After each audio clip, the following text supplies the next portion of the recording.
So good afternoon. Welcome, Tanya. Thank you for joining us, and welcome to everybody watching this afterwards in the group. Sadly, because of some tech glitches, we couldn't get live in the group today. But I'm so excited to hear what Natalie's got to say to us, because I had a SEO phobia, and Natalie kind of took it away from me a little bit. So, and I've just been on a couple of her calls, and I've watched and I've heard how she talks through website gobbledygook for lots of us and jargon, and she just makes it simple and easy to recognize. So welcome, Natalie, and I'm going to hand over to you. And Tanya, if you've got any questions, you can ask at the end or through the line as you go. Just pop up your hand. I'm going to mute you for now. Oh, you did already. So over to you, Natalie. Thanks so much for coming to talk to Be Conscious Business Group. Oh, well, you're very welcome, Debbie. Thank you so much for having me. It's great to be here. And I would quite often I would do like a PowerPoint but I don't want to do death by PowerPoint, because in all honesty, it makes me a bit nervous, because then I get into a bit of a pickle. And I've started doing it where I kind of talk and read the room a little bit. And that just feels a better, I can share more then. So SEO, it's sometimes I've said to people, if I say SEO to you, how does it make you feel? And literally one lady, she shuddered and thought of websites. She's had so many bad experiences, and really doesn't like them. So yeah, I'm all about kind of making it simpler, and SEO is little and often. So what I wanted to do was I wanted to kind of just talk very briefly about my backstory and why I'm kind of okay to talk about this today. And then I wanted to talk about sort of visibility of a website. And I don't mean a site being live, because obviously when a website's live, it's visible. I mean in the actual search engines. But what I would also like to do is maybe kind of find out if there's any sort of challenges you have with websites, or how it makes you feel, so that I can make sure I'm kind of hitting it where I need to. So me, I started off as web designer many years ago, 20 years ago, and did that for a while, but I got frustrated because my clients were misunderstanding what a web designer is. So they would sort of assumed that I would be creating the content and doing all of that stuff. But I was still a bit wet behind the ears at that point. And I realized that of course they wanted that help, but a web designer isn't necessarily a marketer. And so I had to find a way to be able to understand their business, because they were the expert at what they did, and then be able to kind of, I call it sort of download from their head all of their knowledge, and then be able to turn that into compelling website content. And so I honed a process, and it worked really well, and it took the pressure off them, and I had a lot more control, and so that worked really well. And then I started working with SEOs as a separate company, sort of an outsourced situation, and they were so technical, brilliant at what they do, but just don't talk in normal speak, like speaking in SEO language. And so what happened was I asked loads of questions, and I really needed to understand what they meant. And I got really good at translating what they were saying into what the client needed to hear. And so then, it was hard work, don't get me wrong, because I was the go-between, but it worked. And over the years, I was kind of, all this knowledge was going in, but typical woman, didn't give myself enough credit, and didn't feel like I had the confidence to sort of talk about SEO. So I did a course, and realised, like all the dots started to connect, realized how much I actually knew. So not only did I have the creative side right back at the beginning, then I got really into the content, and then I married it together with this SEO knowledge, and it was like a match made in heaven, because then I could explain it in a much easier way. And I believe that storytelling and analogies and making it human is what it's all about, because ultimately you've got two stakeholders. You've got your client, and you've got, the business owner, and then you've got Google or the search engines. So sitting in the middle is me trying to kind of explain, make sure that the search engine understands and make sure that the client understands. So now, you know what, Nettie, you've actually got third, because you've got their clients as well. Yeah. So it's quite a versatile approach, isn't it? It's like quite a lot of markets that you're actually looking into. Yeah, I guess so. Yeah, I've never really thought about it like that before. So it's just trying to keep everybody happy. And so I guess, I did that for many years and had like an agency sort of style business.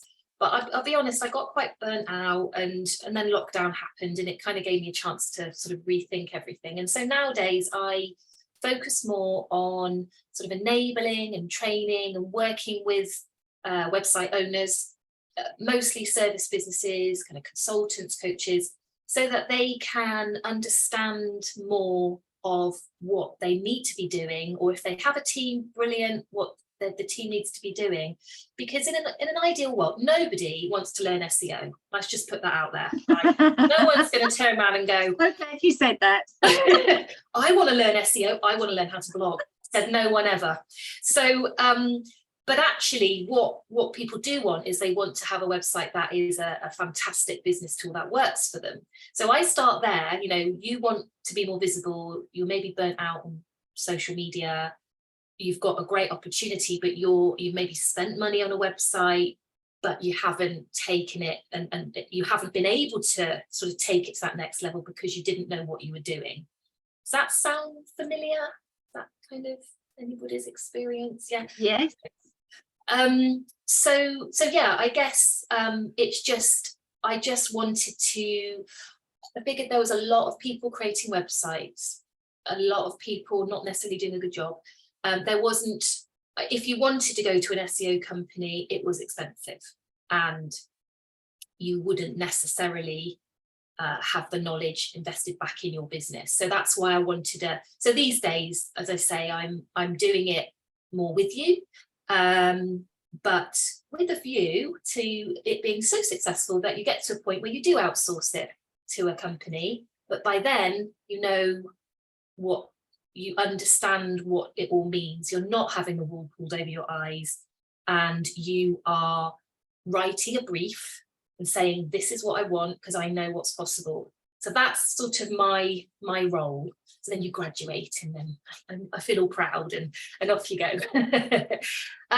So that's sort of a bit of my backstory. I guess I'd be interested just to know sort of what challenges particularly you have with your website, if anybody wants to share, just because then it's good for me to kind of know what sort of things I can touch on. Does anybody want to? I'm happy to start here, and then I'll just hand over, because you said something so interesting to me. You said to me when we first met and I found you, you said, well, do you actually want to drive leads through your website? And I'd never really considered that. I just assumed I put it up and it's got to be there, and I hadn't. And I actually said, oh no, I actually don't. And actually over the last 2 weeks, I've realized I actually do. Like, it would be fantastic if people were going to my website based on what they found through SEO, organic, not having to advertise. I actually do want that now. So I really think there's something quite special that we don't think about, just not knowing it and just avoid it, because it just feels like it's too hard. It's just too hard. I don't know where to go. I kind of know I got to put keywords in somewhere, blah, blah, blah. So I think it's that tech back end of the website for me that's quite I just don't know if I'm doing it right, to be honest. I don't know what I don't know. Yeah. Well, exactly. And actually SEO, it's complicated, but it's logical. That's what I like to say. So there's a process, and you kind of all these bits that need to work in harmony together. So it's not just one thing. It's not just putting keywords in. It's not just having the website in itself. There's quite a few touch points, but and it is a learning curve. I'm not going to deny it is a learning curve, but once you kind of get it you can't unknow it, and that is a great place to be. So that's my mission really, is I want to stop this SEO thing being a dark art. I really feel for small businesses, because I was one. I probably am my ideal customer. I've made all the mistakes, and that's what I'm sort of here to try and help people not do. So yeah, that's really interesting what you said there, Debbie. And the fact that you've digested it, gone away and thought about it, and now come back and gone, actually no, why wouldn't I want to? Yeah. Tanya or Monique or Mariana, do any of you have something specific before Natalie starts that you like for your website that you'd like her to touch on? Because she can go anywhere really. I guess I'd be interested in what are the essential things that must be on a website? Mm-hmm. Okay, yeah, that's cool. So we can talk about that. Any other questions?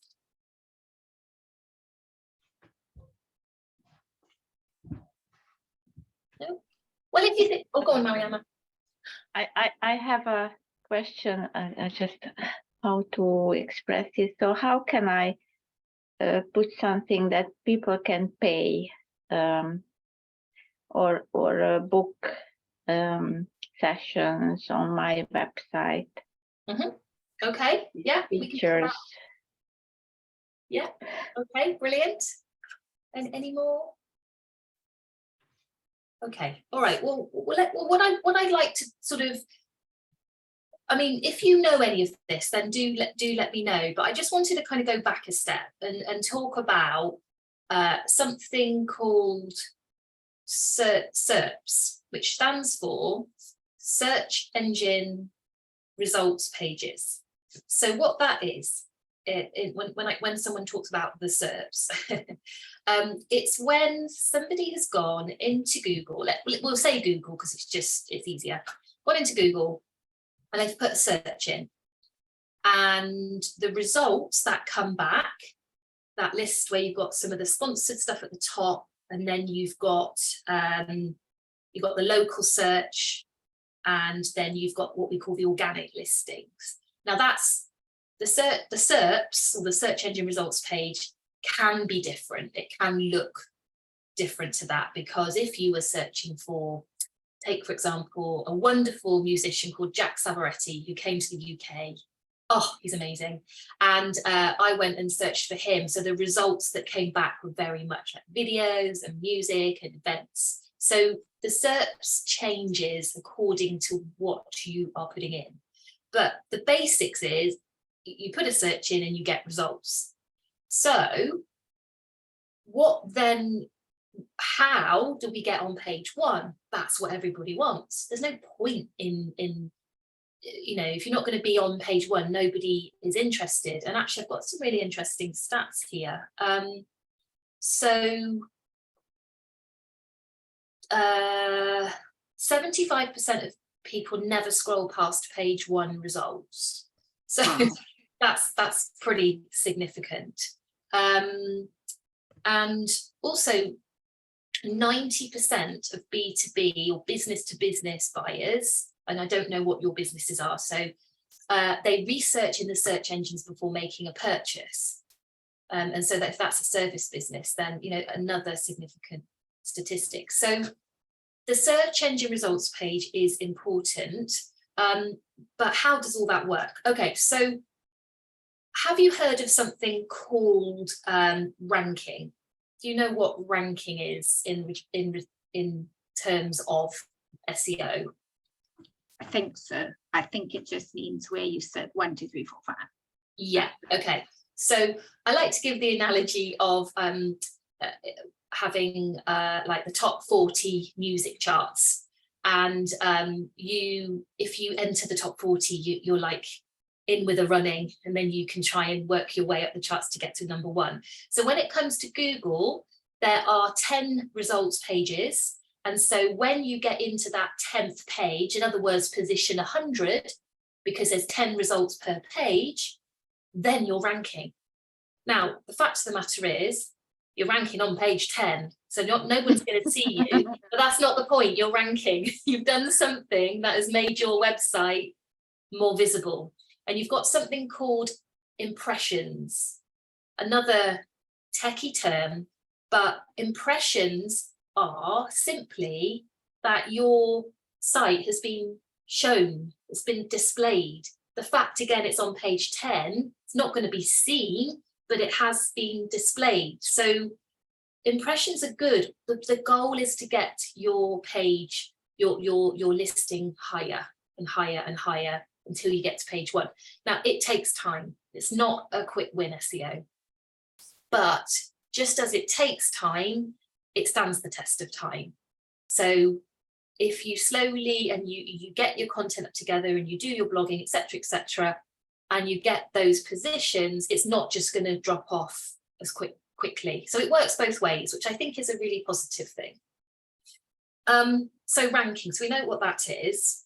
So in order to rank, the search engines need to find you. And so the way I like to explain this is if you go to a library and you try to find a book, and that book hasn't been listed, they don't know that book exists, it's not on the database, then you're never going to be able to borrow that book unless you luckily find it on the floor and whatever. So indexing, which is another technical term, but it's important. I want you to understand this because it's important. Indexing means that Google knows your site exists. And you wouldn't believe how many websites exist but Google doesn't know about. And a good webmaster would make sure that you are visible and that it's indexed at least. Yeah, so indexing is really important. And then the bit before indexing is your site needs to be crawlable. So imagine spiders, you know, that they talk about the search engine robots or the spiders. They go out and they try and crawl the websites and bring all the links back. So the way your site is set up, making sure it's easy for the spiders to do that means that then they can index it, and then you're on the road to eventually getting it ranked. If in a nutshell, it's not quite as simple as that, but does that make sense? So for indexing, Natalie, if you were showing up on those first 10 pages for a word that you were looking for, so if I'm searching Debbie O'Brien and I show up on the first 10 pages, I'm indexed, I'm found. Would that You're be ranking. You're indexed. To be ranking, you would be indexed. Yes. So you're okay? Yeah. But you could. Okay. So how would you know if you're not indexed? So let's say you're not showing up on those 10 pages. That might just be because your SEO is rubbish. But how would you know? Is that a complicated thing? How would you know if you're not indexed at all, if they can't find you? So there are 3 tools that are free that are really worth having. One is Google Analytics, which is your website from the user's perspective. I'll talk more about that in a bit. And then you've got Google Search Console, which used to be called Google Webmaster Tools back in the day, quite a while ago. And that is your website from Google's perspective. And then you've got Google Business Profile, that used to be called Google My Business. That is your business local listing. So those 3 tools are free and brilliant. And Google Search Console, so going back to what Debbie just asked, the Search Console is great because it will tell you if there's any issues with a page. Okay. Google's found the page but hasn't been able to index it because there's a problem. So it's a really good kind of, the only downside, and there always is that those tools, particularly Analytics and Console, are very, very complicated and they're not user-friendly. Oh my God. The Google Analytics, the new G4, like I just have a mental block. I've just no idea how I'm going to get around it one day, maybe. That's all right, you can talk to me, I can help With you. your help, yes. So What was I going to say? Yeah, so that is another reason that makes SEO very, very complicated for people like us. But I do have a platform that I can talk about later that brings those 3 tools in and makes it very, very intuitive. And even I would even go as far as saying quite addictive, because you can understand it. It's displayed in such a way that it is more understandable. And I still go into the native tools. Sometimes you just have to go into the tool itself, but mostly this really does the heavy lifting, which makes it really so much easier. Okay, so go on, Debbie. And particularly Google My Business or Business Profile School. Now that's dead easy to set up. I manage that, and I'm not often I'm good at tech, but Google through me. But Google My Business, the business profile is a must for everyone to set up, because that Yeah. really helps you, gives you address, and that really pulls you onto that first page. Yeah, so you've actually got that's a good point. That's reminded me. You've actually got another opportunity to rank. Because when you are a business and you have, say you want, I mean, people would say, well, why do I need a local listing? I don't need that. Well, why wouldn't you want a local listing? You might have customers around the corner. You know, when we've been starved of all this human interaction, it must be nice to have somebody locally. But yeah, it's really worth having that. It's free. And there are things you need to do to optimize it. But you've got, so how it changed was Google changed it from Google My Business and made it actually the maps, which makes sense because it's about location of a business. So they put it into the map results. And if you get, say with a keyword, like for me, it's SEO, if you can get that high up the map results, you get into that, what we call the 3 map pack, which is that bit underneath the sponsored listings and above the organic listings. So you actually have 2 opportunities to rank on page 1. You have the opportunity to rank in the map pack, and you have the opportunity to rank in the organic, which is fantastic. So as a tactic, it's worth having Google Business Profile anyway. You do need to put your address in, which puts people off. But then I would argue, if you don't, if you don't have a premises or a shop front or whatever, if somebody wanted to know where you lived, they could easily find out. So actually, the pros outweigh the cons, I would say. Yeah. So that's like a whistle-stop tour of kind of quite techie stuff, but hopefully like to think you have a bit of a grasp on it, but do ask me questions as we go. So we can do a practical thing now. If Debbie can let me share my screen.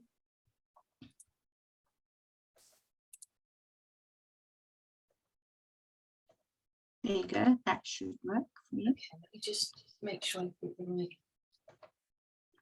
And I know Lucy and Jackie, you came later. Feel free to just pop on and ask questions if you have them. Natalie's really keen to make it relevant for all of us. Right, can Or you Tanya, see? if you have more, Tanya. You see that, okay? Yes, that's showing, yeah. Cool. Okay, so what I want you to do is, if you want to try this, or you don't have to do it now, you can do it later. So what you do is you type into Google site and then semicolon. I have to think then semicolon. Oh, I can't remember. My brain's gone. And then you put in your URL. You don't have to put in the www bit. So that's my domain. And then you click return. And this will show you what Google has on its database for your website. So this will show you, this isn't showing you any positioning of keywords or anything like that. It's just showing you that pages are visible. So Oh, that's cool. I'm quite excited about actually mine are showing. good. Now, if you have a brand new website, Google I mean, I had a client who rebranded last year. She rebranded, she had a brand new domain name, everything, and everything was visible, which is what I said earlier. It was visible, the site was live, but Google didn't, even though we submitted the sitemap, Google didn't go and fetch that website for 3 months. So unless your website is younger than 3 months, it won't show anyway. But this is what you get. You get all the pages that Google has in its index.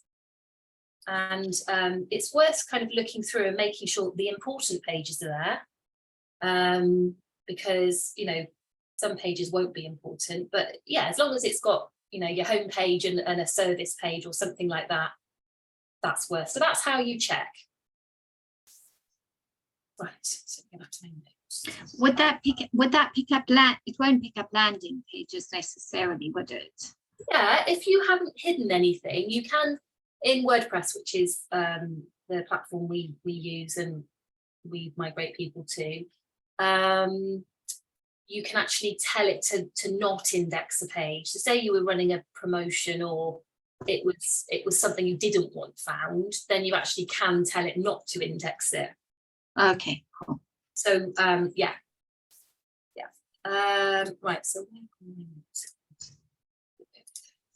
so that was the first little task to do. We've talked about that, we've talked about the tools. So any questions sort of to this point? Oh, yes. So everything you've said so far is Google centric, it seems. Are there going to be restrictions then if you're using any other search engine in order to be able to do the same kind of thing? So great question. The principles are exactly the same. Bing, for example, which is Microsoft's search engine, that has a search console as well. I don't know about analytics, I'll be honest. I'm sure it probably does. Yes, there'll probably be some kind of analytics there. I talk about Google mostly because it's the most used browser and search engine. But, you know, that's not to say, do you use something else? I actually do use a lot of Google, but I know that I work with people who use Firefox more than anything else. So Google Chrome and Firefox are the browsers, what you see the web pages in, but Google search engine is a search engine. And then there's like DuckDuckGo is another search engine which doesn't like track your IP address or anything like that. And yeah, so it's more, I think what you're talking about there is more the browser rather than the search engine. Yeah. Okay, so with regards to, I mean, I was going to talk about why you need a website, which you probably know this, but I think in business, I think because it's complicated, and what I hear a lot of is somebody going and having a site set up. They don't really know what their offer is. They kind of know who their customer is, but it's all a bit woolly. But they've been told they need to have a website. They spent the money, and then it's like, well, then what? Okay. That sound familiar? I've ticked the box. It's there. Any hands that's what happened to you? Yeah, okay, right. So it's a real shame because there's so much opportunity with a website. So what happens is people will go and set up social channel and they will just spend time over there trying to grow their audience because it's easier. It seems easier, even though actually it isn't. I've got another stat for you, and that is that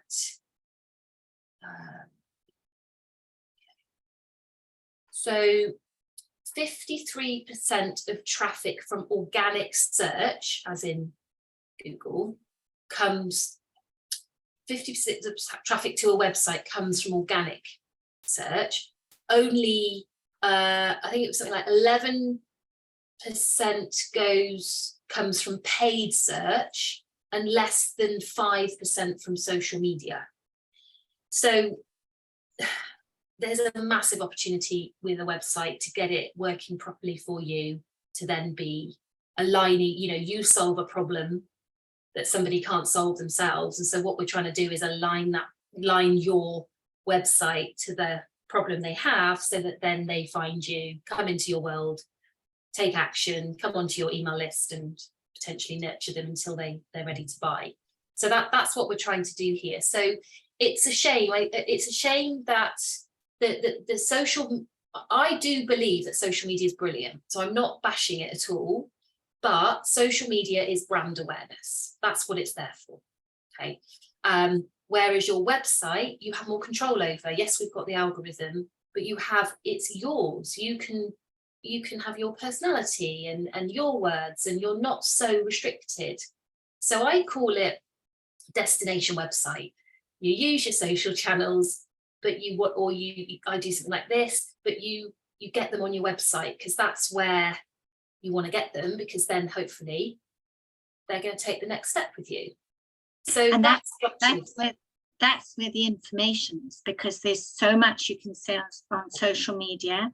And like Mariana asked, that's where you can go to actually purchase. That's where you can go to set up a page, to purchase, to create something that people can buy a product. Whereas on social media, that's really interesting what you say. It does the awareness kind of job, doesn't it? But to then drive people to your website is it's a good idea. Yeah, exactly. So, I'll share something funny. I'm on Instagram, because I've never really bothered, because I've always been more about SEO. I've got to 597 followers on Instagram. I'm like 3 off 600. So I'm hoping tonight I might be at my... Oh, we'll be there. We'll be there. It's actually vanity metrics anyway, because you don't know who's in that list. So, whereas if you were to sell your business and you have an email list, that is a business asset. A following on social media is not a business asset. So just use it in its place. Use it for the purpose of social media, which is brand awareness, but get them onto your site. Get them learning more about you, getting a bit more your personality across, your offers, because that's people by people. Say it all the time, people by people. So there's a massive opportunity with raising your online profile. You've got more control. It's a better use of your time. If you are creating content on your website, you can then repurpose it back to social media. So you're using your time more wisely, creating maybe a longer form piece of content, which I can talk about with blogging. But then you can imagine the blog is like a meal. I like my analogies. It's like a big meaty main meal, and then what you do is you break it up into little snacks, and then you can have that on social media, or you can have a month's worth of content from one blog. So that's a better way to manage your time when it comes to sort of social media stuff. Another reason you need a website is it builds trust. As I said, you can showcase your expertise and your authority, which is a lot harder online. It's a lot harder to break down those barriers that you would by doing this or by meeting somebody in person. So, the more that you can do to sort of get across your messaging and so forth in a compelling way, the better. And as I say, grows your email list. So then I was just gonna, how does any of that sound so far? I realise I'm going over time here. We're all right. Well, I'm all right if you are on it. Yeah, oh, Mariana, are you okay? Did you want to, I can answer your question if you like. Yes,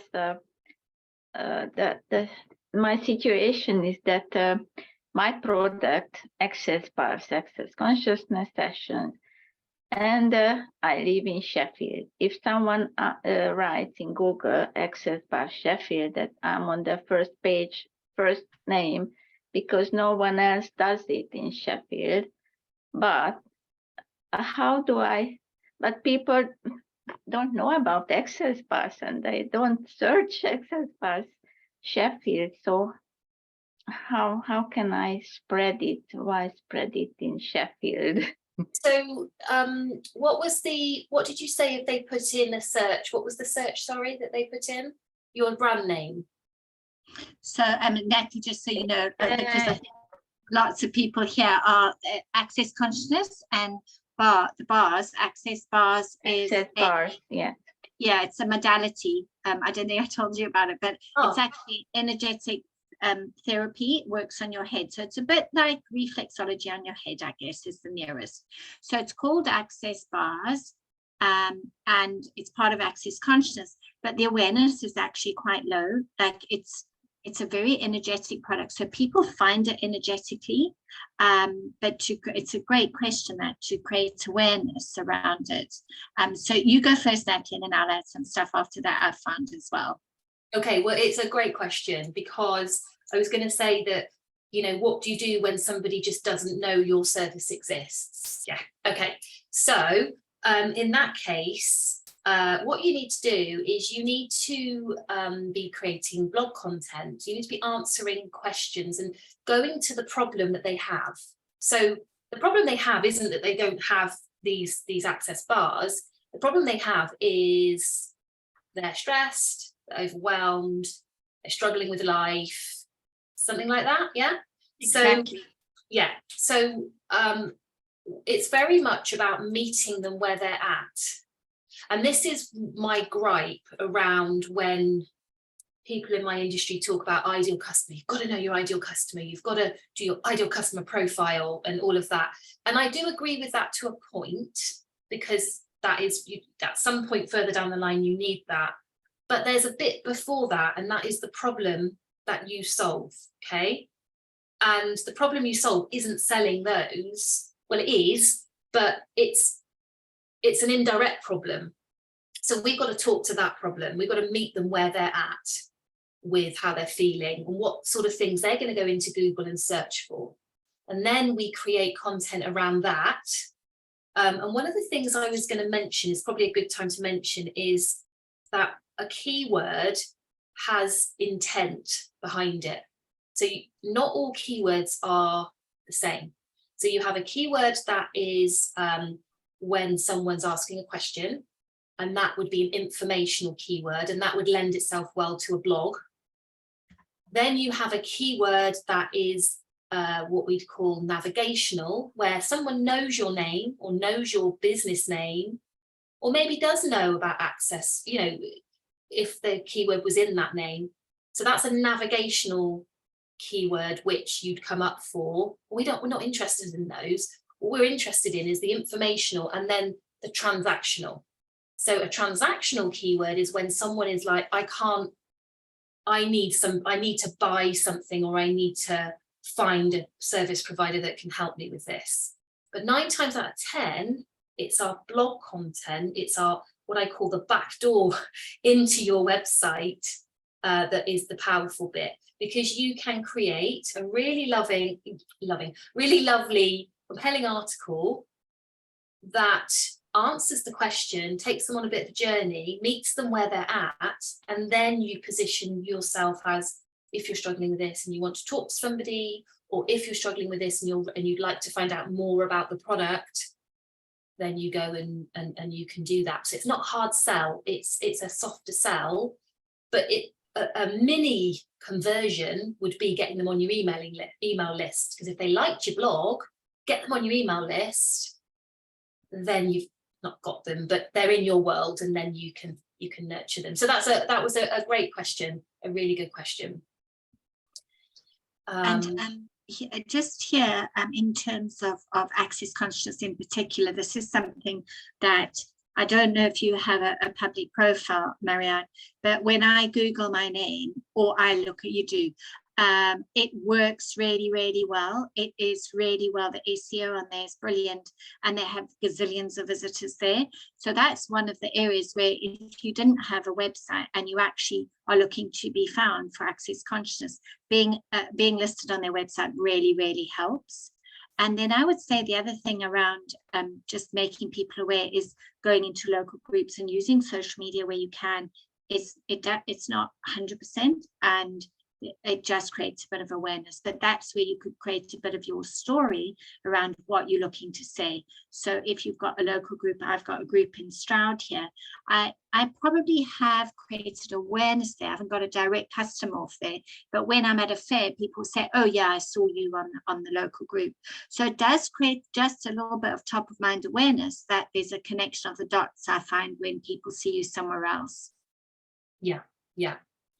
And so I've just found Actors Consciousness website. So you're saying that there's a directory element to that where you can actually get your name on there, and yeah. So if you look at the top there, it says facilitators or practitioners, and you pay a bit of money and you get actually listed there, and probably 50, 60, 70% of my clients come from that. Okay. I've never heard of this before, so it's really interesting. I know, it's the best kept secret. Yeah. I can't believe we didn't talk about it. Now I feel awful. No, don't worry. Yeah. So what have we talked about? We've talked about search intent, which I think is really important to understand, and then that kind of leads me on to Tanya's question about the must-have essentials for a website. So this was actually what I was talking about yesterday in my free life. So you obviously need a homepage, because that is going to be your page that people may not necessarily come straight to your homepage. They might come in via a different page, but a homepage sort of brings it all together, where you would have, let's say you have more than one service or more than one product, you can have it. So it's a little bit of an intro to you. Definitely need an about page, and get your photo on there. Get your photo on your homepage as well. Have it so that you're letting them in a little bit. As I say again, people by people, and you can put your professional stuff up there. Let them in a little bit on your life as well, and your passion about why you're doing what you're doing, because that goes a long way, and so many websites don't do that. Also, you'd obviously have your offer, whatever that is, and then blogs. I know that lots of people say blogging is dead, but it so isn't, because that's how Google finds content. And so you're missing a massive trick if you don't have blogs. Obviously, and also they don't all have to be aligned to keywords, because you get asked probably quite a lot of questions, same questions. So you can use content in a really powerful way to save yourself time answering the same questions. So when we talk about the sales funnel, when someone's at the top and they're very new and they don't know about you, that's where we're talking about the blog stuff to try and sort of get them on. But then as they go down the funnel, you might find actually it'd be really useful to create a blog around some topic that you get asked a lot about. So then I can, when I'm talking to somebody, I can go, I wrote a blog about that, I'll send you the link. It's just really powerful. Obviously, oh yes, Tanya. Would you be able to relate this with crawlability? You were talking about having the spiders crawl on things, and making it easier for them to do that. Oh, in terms of what you must have for it to be crawlable. Yes. So the platform you're on does play a bit of a part. But if you're coming up in that listing like I showed you, it should be fine. What's your website in? No, I guess what I was thinking, like if you have a lot of links or something, is that a bad thing? If you have downloads, is that a bad thing? Like these kinds of questions. Oh, right, okay. If you have a lot of call to action buttons, is this a bad thing for these spiders to find things? So linking is a huge part of how Google understands a website. So as long as it's set up and the linking is done correctly, then yeah, absolutely fine. You don't want to go too deep, too many levels. Call to actions, yeah, I mean, we're talking about call to actions, it's more kind of conversion. So you've got traffic and then you've got conversion. What else? I mean, platforms like Wix and Squarespace and some of these sort of what we call closed platforms, they're not as good for SEO. They can make it trickier, unfortunately. It's not impossible, but they don't make it that easy. So that can impact. And it might be a company gets to a point where they go, right, okay, I'm gonna move it. But without kind of specific examples, it would be sort of tricky to say, really. Yeah. And Sorry. no, someone else was going to speak. Let them go first, I think. Or was that you? Oh, I don't know. I've forgotten what I was talking about. Quick question. If a page, I've just looked at one of my clients, one of their pages that actually, and even my page, my free offer is not indexing. It doesn't show up at all. What would you have? And it is live. It is live, but it's not on my website. It's as a link through in the website. What would I have to do? So if you had a page that you wanted to index and wanted to show up, what will you have to do to make that happen? Apart from publish it, it's all published. So you'd need to get Google Search Console set up and be looking at it. All right, cool. That's where that kind of tool comes in. Yeah. Okay, perfect. Thanks. Yeah. Now, Mariana had a question about booking and paying. So e-commerce makes me shudder, I'll be honest, just from my previous life of doing web design.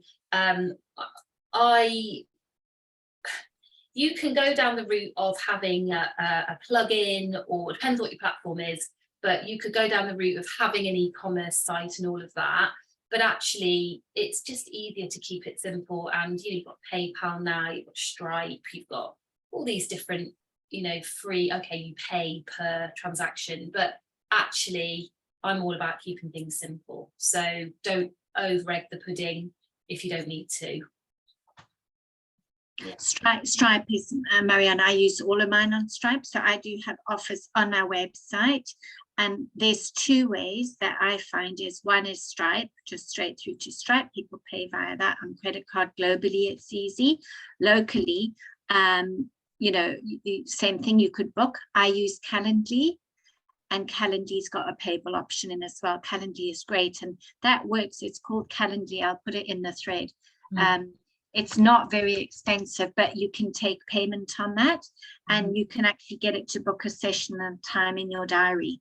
So it's definitely for bars and for working with bars and people booking a session with you, it's worthwhile.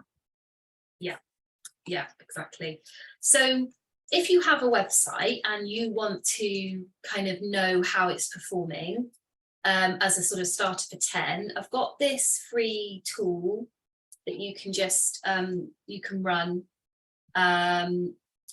where you put your website address in, and you ideally put a competitor in, somebody that you want to outperform. Put a competitor in, and then it will bring back the results. It takes about 5 minutes, and then you'll get the results back. And that's a really good place to sort of start with. And it scores your site out of 10, and then there's like 4 sections to it that it sort of breaks down that score. So that's a good sort of starting point.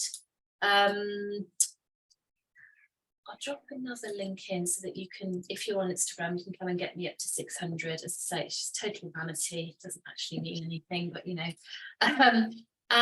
so yeah, do that, because that tool is quite helpful.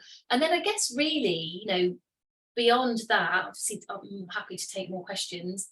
Come talk to me. I mean, I can actually take, if you book on a call with me, I can do a bit of more of a deeper dive, but more of a strategy call where I can explain the score, what it means for you, and I can also give you some tips and pointers on your website and what I could see could be improved.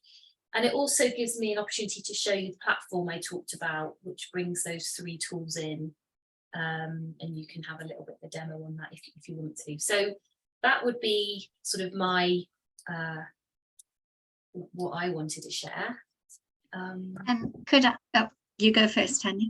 I was just going to put. So since you're just asking for questions, I have a specific question.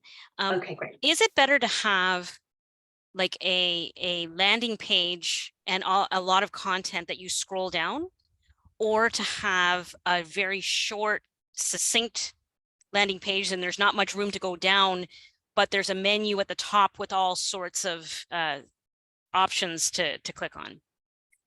Oh, that's a good question. It depends, is the it depends what the page is for. So if it's just for download, then yeah, you'd keep it quite short and succinct. If it's for more of a transactional page that you're trying to really explain your service, then you do need to have more content.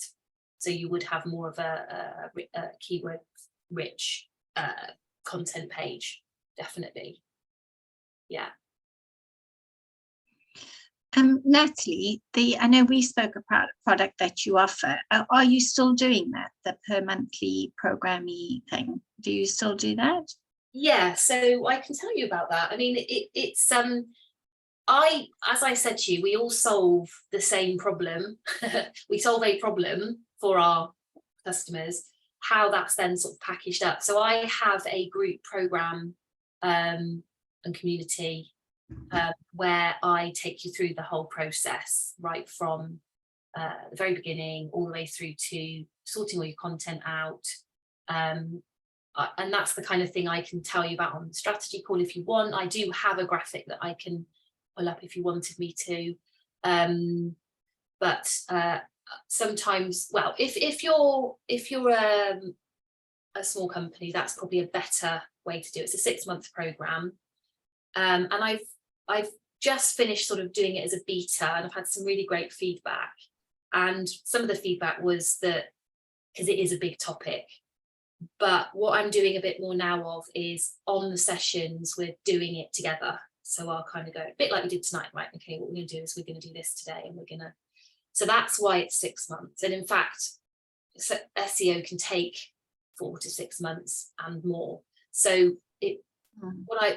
what's happened is the people that have been on it for 6 months have now gone into sort of an alumni situation, so they weren't quite ready to leave me, but it's gone into a lower fee, and they get to keep the platform that I talked about. So that is one way of working with me. Then another way might be me doing a little bit more of the doing with you. Obviously comes at a higher price because I can only help one business at a time. Yeah, so that's kind of my how I do it. But it's hard. That's why the doing the school and then maybe having a chat is a good way, because then I can kind of, I don't want to sell you something that you don't need.